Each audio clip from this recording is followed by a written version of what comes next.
हाथ जोड़ती हूँ, मेरी बच्ची को मत मारो, इसने क्या बिगाड़ा है तुम्हारा।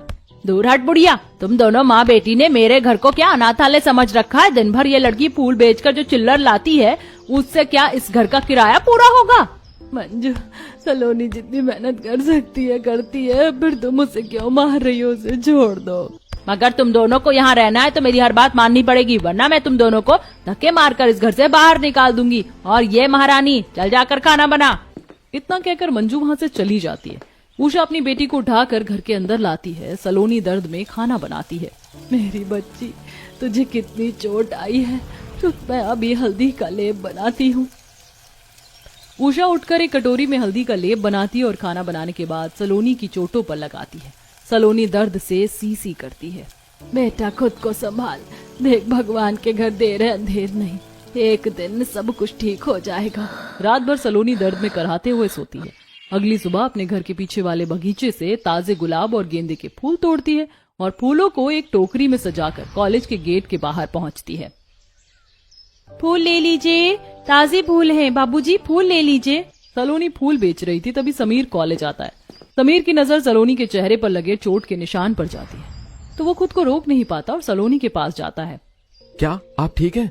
आपको तो बहुत चोट लगी है। जी मैं ठीक हूँ बाबूजी, वो कल मैं गिर गई थी तो मुझे चोट लग गई। क्या आप फूल लेंगे? हाँ, मुझे एक बहुत ही सुंदर सा गुलदस्ता बनाकर दे दो। जी अभी बना देती हूँ। सलोनी बहुत ही प्यार से खूबसूरत गुलदस्ता तैयार करती है। समीर लगातार सलोनी को ही देख रहा था। वैसे ये चोट गिरने के निशान तो नहीं लग रहे हैं, क्या किसी ने आपको मारा है? नहीं बाबूजी, मैं गिर गई थी। ये लीजिए आपका गुलदस्ता। समीर अपनी जेब से 200 रुपए का नोट निकालता और सलोनी को देता है। ये लो। बाबूजी, फूल तो 60 रुपए के हैं, मेरे पास इतने छुट्टे नहीं हैं। अरे कोई बात नहीं, तुम ये पैसे रख लो, और हाँ, अपनी चोट पर दवाई जरूर लगा लेना। सलोनी पैसे रख लेती है और अपनी टोकरी उठाकर घर चली जाती है। मंजू घर के बाहर कुछ काम कर रही थी। आ गई महारानी, ला निकाल सारे पैसे। सलोनी डरते हुए अपने पल्लू से पैसे निकाल कर मंजू को दे देती है। समीर, जो कि अपनी दोस्त की बाइक लेकर सलोनी का पीछा कर रहा था, दूर एक पेड़ के पीछे छुपकर ये सब देख लेता है। चाची, आज बस इतने ही है। बस इतने से? तू सारा दिन आवारागर्दी करती है क्या? कल अगर इससे ज्यादा पैसे नहीं लाई तो तेरा वो हाल करूंगी कि याद रखेगी। चल अंदर। मंजू सलोनी को धक्का देकर अंदर भेज देती है। दूर खड़ा समीर ये सब देखकर मुट्ठी भींच लेता है। उसे उस लड़की के लिए बहुत बुरा लगता है जिससे वो प्यार कर बैठा था। समीर उदास होकर अपने घर आ जाता है। बड़े बंगले में आज सभी डाइनिंग टेबल पर बैठकर डिस्कशन कर रहे थे। बेटा देख, मैं तेरी शादी के लिए कितनी सुंदर लड़कियों की तस्वीरें लाई हूँ। सब एक से बढ़कर एक है, तू एक बार देख ले।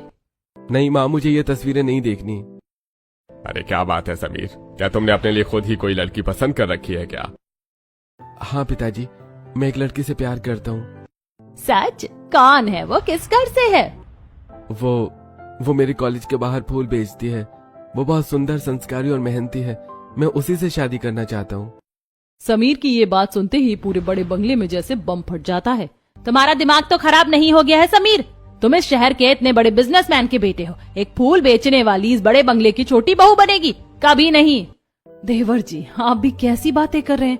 माँ जी और हम सब मिलकर आपकी शादी किसी टॉप मॉडल या बड़े बिजनेसमैन की बेटी से करवाना चाहते हैं, और आप एक फूल बेचने वाली गरीब भिखारी को इस घर में लाना चाहते हैं। भैया, आपको फूल बेचने वाली में क्या दिख गया? गरीब लड़कियां ऐसे ही अमीर लड़कों को फंसाती हैं, आप दूर रहिए उससे। चुप कर पीहू, तुम लोग उसे बिना जाने उसके बारे में इतना गलत कैसे बोल सकते हो? माँ, आप एक बार उस लड़की से मिलिए, मुझे यकीन है आपको वो पसंद आएगी। लता, हमारा बेटा बहुत समझदार है। अगर उसने किसी लड़की को पसंद किया है तो कोई ना कोई बात जरूर होगी। एक बार चलकर देखने में क्या हर्ज है? ठीक है, अगर आप कहते हैं तो मैं सिर्फ एक बार उसे देखने जाऊंगी। अगले दिन सुरेश, लता, समीर और संगीता अपनी महंगी कार से बाजार पहुंचते हैं। समीर इशारा करता है कि सलोनी वहां फूल बेच रही है। सब कार में बैठकर शीशे से उसे देखते हैं। तभी बाजार में भागते हुए एक छोटा बच्चा गिर जाता है और उसके एक घुटने से खून बहने लगता है। आउच, मुझे लग गई। सलोनी अपना काम छोड़कर तुरंत उस बच्चे के पास दौड़ कर आती है और उसे उठाती है। अरे बेटा, तुम्हें तो काफी चोट लगी है, तुम यहाँ कुर्सी पर बैठो, मैं अभी आती हूँ। सलोनी भागकर पास की मेडिकल की दुकान पर जाती है और अपने थोड़े से पैसों से दवाई खरीदती है और बच्चे के पास आकर प्यार से बच्चे के घाव पर दवाई लगाती है। लो बेटा, अब ठीक हो जाएगा, और ये लो एक सुंदर सा गुलाब का फूल। अब घर जाकर आराम करना, ठीक है? कार में बैठी लता और सुरेश ये सब देखकर सलोनी से बहुत इम्प्रेस होते हैं। देखा लता, हमारा बेटा सही कह रहा था, लड़की तो बहुत अच्छी है। हाँ जी, आप बिल्कुल सही कह रहे हैं। ये लड़की बहुत ही सुंदर और अच्छे दिल की है। मुझे अपने बड़े बंगले के लिए ऐसी ही छोटी बहू चाहिए थी। लाखों में एक है ये। क्या माँ जी, एक गरीब घर की लड़की को इस बड़े बंगले की छोटी बहू मत बनाइए। ये गरीब लड़कियाँ बहुत लालची होती हैं। ये हमारे घर को बर्बाद कर देगी। बस कर संगीता, मुझे लोगों की परख करना आता है। बात पक्की रही, आज शाम को ही हम इस लड़की के घर रिश्ता लेकर जाएंगे।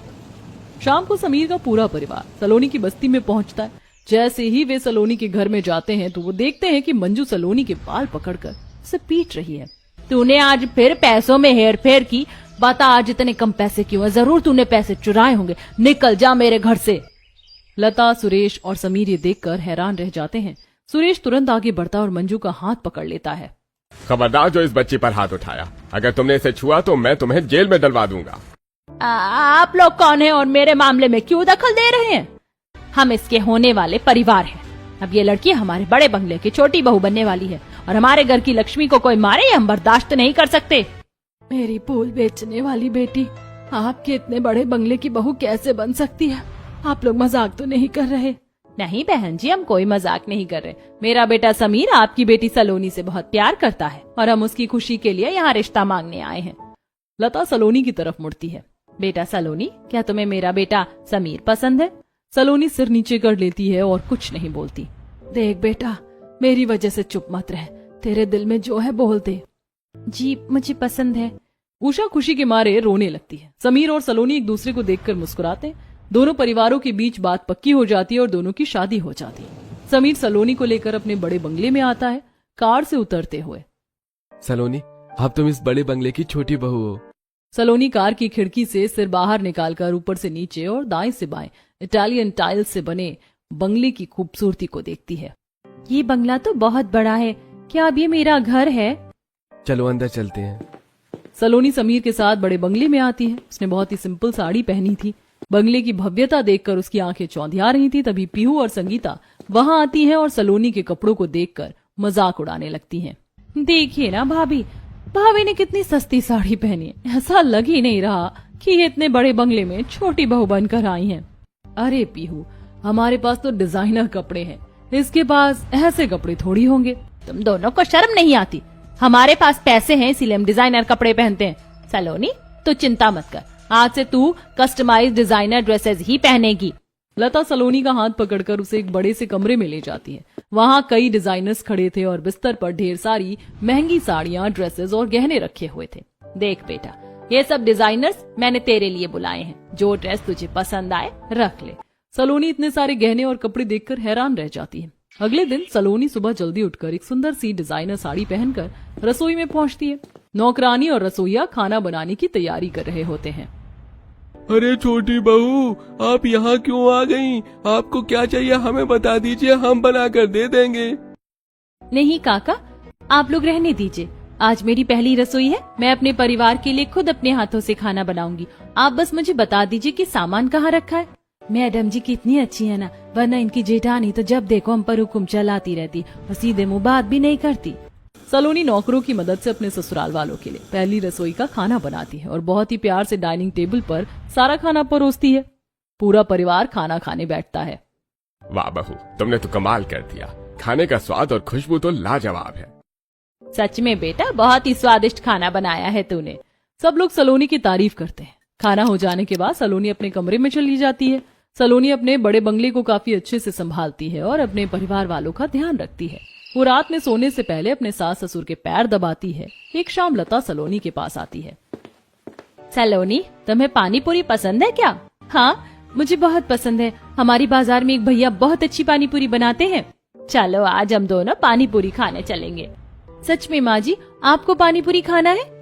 वो आप इतने बड़े बंगले की मालकिन है तो क्या हुआ, मुझे ठेले की पानी पूरी बड़ी अच्छी लगती है।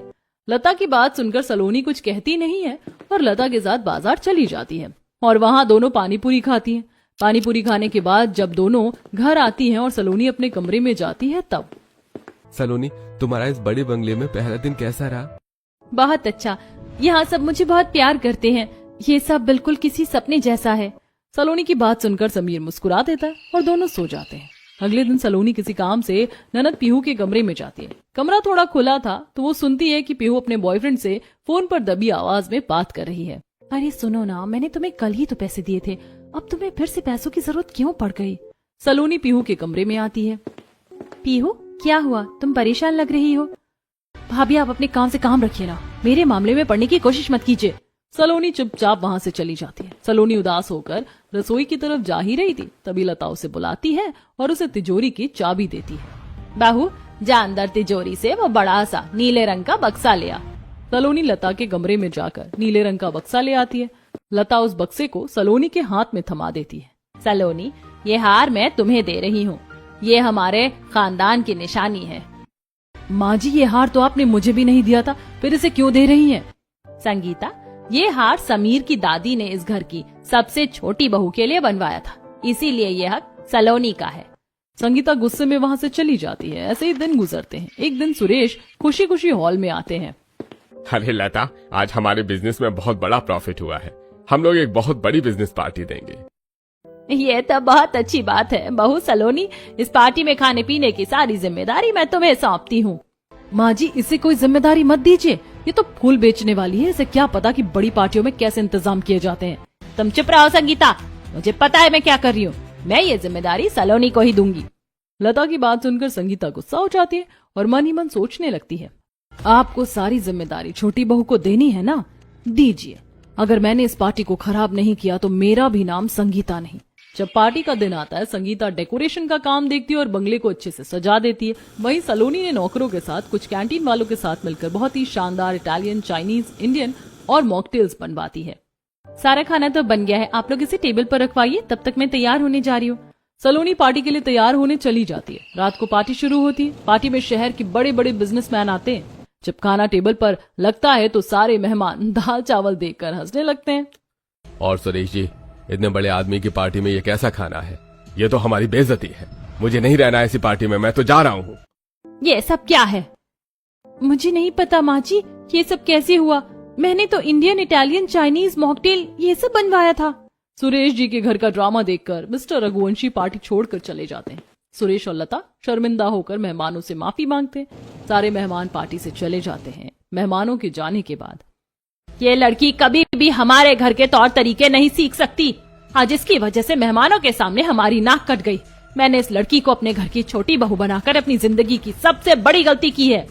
मम्मी जी, मैंने तो आपसे पहले ही कहा था, इतनी बड़ी रिस्पॉन्सिबिलिटी से मत दीजिए। इसे हमारे स्टेटस का कुछ पता ही नहीं है, ये सब गड़बड़ कर देगी। पर आपने मेरी एक सुनी ही नहीं। अब हो गया ना बेड़ा गर्क। संगीता और लता दोनों मिलकर सलोनी को डांट रही थीं। तब समीर, माँ, इस बेचारी से अनजाने में गलती हो गई, इसे माफ कर दो ना। मैं वादा करता हूँ अगली बार से ये ऐसा कुछ भी नहीं करेगी, पक्का माँ। बस अब इसे और मत डांटिए। समीर के कहने पर लता गुस्से में अपने कमरे में चली जाती है। अगली सुबह सलोनी लता के कमरे में चाय लेकर जाती है और लता से बात करने की कोशिश करती है। तब, चाय वहीं रख दो, मुझे तुमसे बात नहीं करनी। सलोनी, उन्हें थोड़ा समय दो, वो ठीक हो जाएंगी। समीर सलोनी को लेकर चला जाता है। ऐसे ही दिन गुजरते हैं। एक दिन समीर और उसके परिवार को एक शादी में जाना था। लता सलोनी के कमरे में आती है। छोटी बहू, जिस शादी में हम लोग जा रहे हैं वहाँ सारे लोग तुम्हें ही देखेंगे, क्योंकि तुम इस बंगले की छोटी बहू हो। वहाँ हमारी नाक नहीं कटनी चाहिए। मैं तुम्हें नौकर के हाथ से कपड़े और गहने भिजवा रही हूँ, तुम वही पहनना। इतना कहकर लता अपने कमरे में आती है और राजू नाम के नौकर के हाथ एक बहुत ही महंगी डिजाइनर साड़ी और गहने सलोनी के कमरे में भिजवाती है। लेकिन रास्ते में संगीता नौकर को रोक लेती है। अपना मुंह बंद रखना और ये साड़ी मुझे दे दे, और छोटी बहू को ये साड़ी दे देना। राजू पैसे लेकर सलोनी को सिंपल साड़ी दे देता है। सलोनी वही साड़ी पहनकर हॉल में आती है। उसे देखकर लता का पारा चढ़ जाता है। मैंने तुम्हें इतनी महंगी डिजाइनर साड़ी भिजवाई थी और तुम ये क्या पहनकर आ गई? माँ जी, राजू ने मुझे यही साड़ी दी थी। नहीं माँ जी, मैंने इन्हें डिजाइनर साड़ी ही दी थी। मुझे लगता है माँ, इसने वो महंगी साड़ी और गहने अपने मायके भिजवा दिए हैं। ये बहुत लालची है। अगर तुमने ऐसा किया है तो तुम्हें हमारे साथ शादी में जाने की कोई जरूरत नहीं है, तुम घर पर ही रहो। अगर सलोनी नहीं जाएगी तो मैं भी नहीं जाऊंगा। पूरा परिवार शादी में चला जाता है और समीर सलोनी घर पर रुक जाते हैं। सलोनी अपने कमरे में रो रही होती है। समीर जी, मैंने कुछ नहीं किया, राजू भैया ने मुझे वही साड़ी दी थी। मुझे पता है सलोनी, तुमने कुछ नहीं किया है और बहुत जल्दी मैं ये बात सबके सामने साबित कर दूंगा, पर अभी के लिए चलो डिनर पर चलते हैं। समीर सलोनी का मूड ठीक करने के लिए उसे कैंडल लाइट डिनर डेट पर ले जाता है। जब संगीता वापस आती है और समीर सलोनी को खुश देखती है तो वो और भी ज्यादा जल भुन जाती है। सभी लोग अपने अपने कमरे में जाकर सो जाते हैं। अगले दिन शाम को सुरेश एक बैग लेकर हॉल में आते हैं। समीर, ये 10 लाख रुपए का बैग है, कल बिजनेस के काम से इसे जमा करना है, इसे कहीं सुरक्षित रख दो। समीर बैग को अपने कमरे में रख देता है और सब सोने चले जाते हैं। आधी रात को पीहू के फोन पर उसके बॉयफ्रेंड का कॉल आता है। पीहू, मुझे बिजनेस शुरू करने के लिए 10 लाख रुपए चाहिए। एक बार मेरा बिजनेस चल गया तो मैं तुमसे शादी कर लूंगा। लेकिन इतने सारे पैसे मैं कहाँ से लाऊंगी? मुझे नहीं पता, तुम्हें कुछ न कुछ करना पड़ेगा। अगर तुमने कुछ नहीं किया तो मैं तुम्हें छोड़ दूंगा। राहुल की बात सुनकर पीहू डर जाती है। उसे 10 लाख रुपए का बैग याद आता है। वो दबे पांव समीर के कमरे में जाती है और पैसों का बैग उठा लेती है। तभी सलोनी की नींद खुल जाती है और वो पीहू का हाथ पकड़ लेती है। पीहू, तुम ये क्या कर रही हो? भाभी प्लीज मुझे मत रोकना, मेरे बॉयफ्रेंड को पैसों की जरूरत है वरना वो मुझे छोड़ देगा। पीहू, वो लड़का ठीक नहीं है, वो तुम्हें धोखा दे रहा है। मैंने उसके बारे में पता किया है, तुम मेरे साथ चलो। सलोनी रात में ही पीहू को लेकर एक रेस्टोरेंट में जाती है। वहां वो छुपकर देखते हैं कि पीहू का बॉयफ्रेंड एक दूसरी लड़की के साथ बैठा है।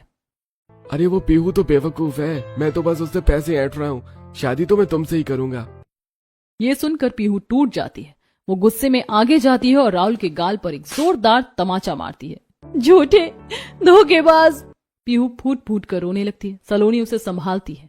रात में समीर की भी नींद खुल जाती है तो जब उसे अपने कमरे में पैसों का बैग नहीं दिखता तो वो सारे घर वालों को हॉल में जमा कर लेता है। समीर, तुमने बैग ठीक से नहीं रखा था, बैग गया तो गया कहाँ? सुरेश समीर से सवाल कर रहे थे तभी पीहू पैसे का बैग लेकर सलोनी के साथ घर आती है। पीहू, तुम दोनों इतनी रात को कहाँ गई थी? और तुम्हारे हाथ में ये पैसों का बैग क्या कर रहा है? सबकी नजरें पीहू और सलोनी पर टिक जाती हैं। लता का चेहरा गुस्से से लाल हो जाता है। कहीं ये सलोनी 10 लाख रुपए लेकर भागने की फिराक में तो नहीं थी? पीहू बेटा, बता मुझे, क्या तूने इसे चोरी करते हुए रंगे हाथों पकड़ा है? और नहीं तो क्या माँ जी, पक्का ये चोरी करके ये सारे पैसे अपनी उस लालची चाची को देने जा रही होगी। जैसी इसकी चाची लालची है वैसी ही ये भी है। संगीता की ये कड़वी बातें पीहू से बर्दाश्त नहीं होती। बस कीजिए भाभी, एक शब्द और मत बोलिएगा मेरी भाभी के खिलाफ। इन्होंने कुछ नहीं किया है। माँ भाभी बहुत अच्छी है, गरीब होने के बावजूद इनके मन में रत्ती भर भी लालच नहीं है। ये चोरी भाभी ने नहीं, मैंने की थी। क्या? तू क्या बकवास कर रही है पीहू? हाँ माँ, मैं ये पैसे चुराकर अपने उस धोखेबाज बॉयफ्रेंड को देने जा रही थी, लेकिन भाभी ने मुझे रंगे हाथों पकड़ लिया और मुझे सच दिखाने के लिए रेस्टोरेंट ले गई। भाभी ने मुझे बर्बाद होने से बचा लिया। माँ, तेरी इतनी हिम्मत कि तूने अपने ही घर में चोरी की? लता पीहू को थप्पड़ मारने के लिए आगे बढ़ती है। सलोनी अपनी सास का हाथ हवा में ही रोक लेती है। माँ जी, ऐसा मत कीजिए, पीहू अभी नादान है, उसने प्यार में ये गलती कर दी, लेकिन भगवान का शुक्र है कि कुछ भी गलत नहीं हुआ। देख रही हो ना माँ जी, कैसे ये सलोनी पीहू के गलत कामों में इसका पूरा साथ दे रही है। संगीता की बात सुनकर इस बार समीर का गुस्सा फूट पड़ता है। भाभी, आप तो चुप ही रही है। मुझे बहुत अच्छे से पता है कि उस दिन पार्टी में खाना किसने चेंज करवाया था। क्या मतलब है तेरा समीर? माँ, उस दिन पार्टी का खाना सलोनी ने बिल्कुल सही बनवाया था, लेकिन भाभी ने सलोनी को नीचे दिखाने के लिए चुपके से कैटरिंग वालों को भगा दिया और खाना बदलवा दिया। मैंने खुद कैटरिंग वाले आदमी से बात की है। माँ जी, छोटे बाबू सही कह रहे हैं। बड़ी बहू जी ने ही मुझे डराया धमकाया था कि मैं छोटी बहू जी को वो महंगी डिजाइनर साड़ी ना दूं, बल्कि वो सस्ती सी साड़ी दे दूं। संगीता, ये सब क्या है? तूने इस घर की इज्जत के साथ खिलवाड़ किया, अपनी ही देवरानी के साथ इतनी घटिया साजिशें रची।